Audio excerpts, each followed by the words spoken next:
মুহাম্মদ সাল্লাল্লাহু আলাইহি সাল্লাম আত্মীয় স্বজনের মাঝে বলেছিলেন, বাপ দাদা আত্মীয় স্বজন চাচা চাচি দেশবাসী খালা ফুফু সবাই জেনেছিল পৃথিবীতে সবচেয়ে ভদ্র নম্র সুন্দর মানুষ হচ্ছেন মুহাম্মদ সাল্লাল্লাহু আলাইহি সাল্লাম। তার আত্মীয় স্বজন জানতো পৃথিবীর মাটিতে মুহাম্মদ সাল্লাল্লাহু আলাইহি সাল্লামের মতো ভদ্র মানুষকে জন্ম নেয়নি। আনাস রাদিয়াল্লাহু তাআলা আনহু বলেন, আল্লাহর নবীর বাড়িতে আমি 10 বছর কাজের লোক হিসেবে ছিলাম। 10 বছরের মধ্যে তিনি বলেননি লেমা কুলতা লেমা ফালতা, এটা করলে কেন, এটা বললে কেন। এত বড় ভদ্র মানুষ আমি জীবনে কোনোদিন দেখিনি।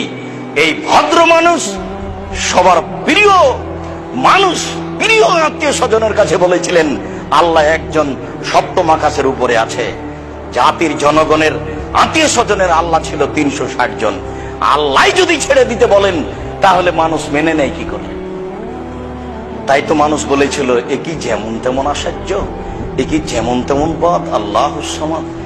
আরে অন্তত কেউ তো 3 জন মাবুদ মানে, এ বলছে 3 জনও নয়, মাত্র একজন সপ্তম আকাশের উপরে থাকে। কেমনে মানা যায়?